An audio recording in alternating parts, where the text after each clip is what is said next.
everybody. Welcome back.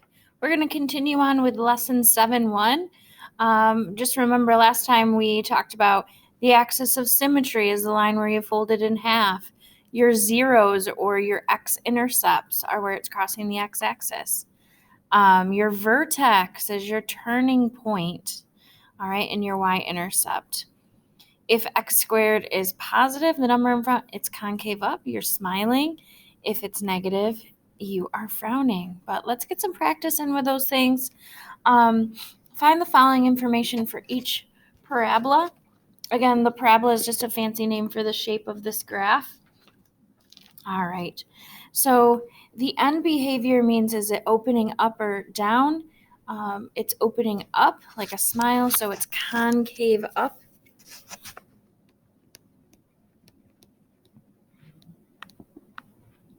All right, where the part B is concave down, like a frown.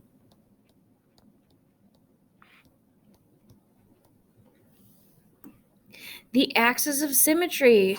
Remember, this is the line where you can fold it in half. So draw that line where you could fold it in half. All right, now that's a line, so you need an equation for it.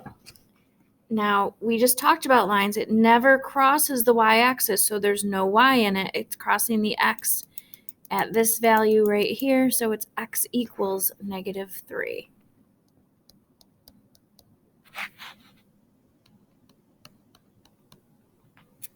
Right, again, it's a line, so you need to make sure you have that. Now, this one's a little more complicated. I know it's tough to see on your paper on the printouts, but so that looks like it's about halfway between 2 and 3, so I'd say x equals 2.5.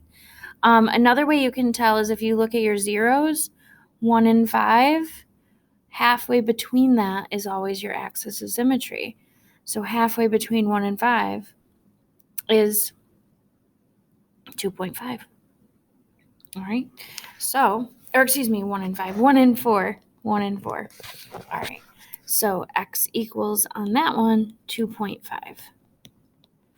And I have an equation for this that we'll learn next class that you can easily find the axis of symmetry. All right, your vertex, remember that is a fancy name for your turning point.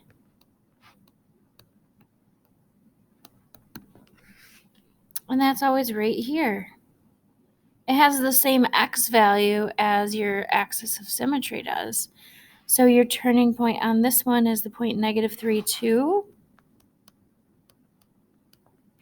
A little bit more complicated to see over here, but we're going to take a guess. Remember, your axis of symmetry was x equals 2.5.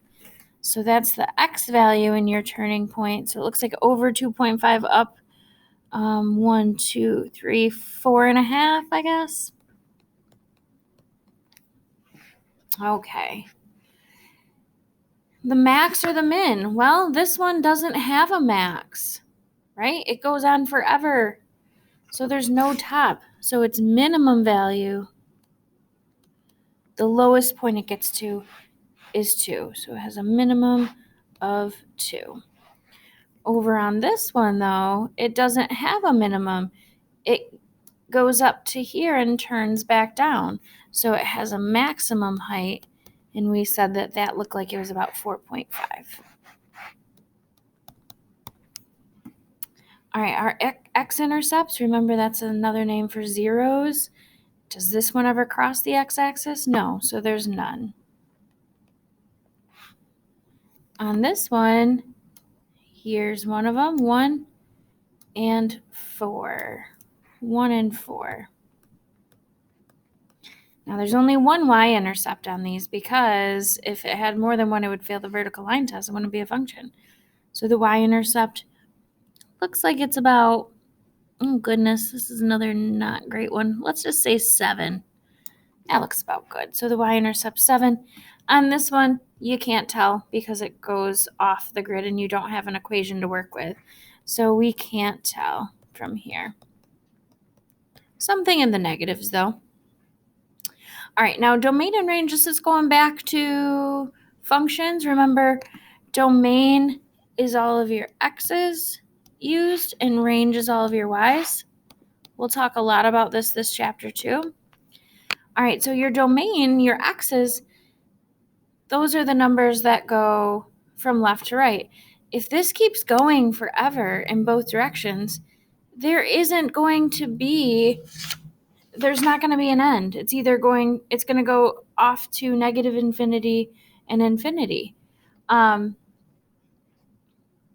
So all of the x's will be used, every single one. So to write that, we say all real numbers. Yes, there's such thing as others, like imaginary numbers, but typically you can just use this capital R with the extra line. All right, so same with this. It's going to keep getting wider and wider and wider. So all of your x's are being used. So it's all real numbers. You could also write it like this, from negative infinity to infinity, using your interval notation with the parentheses.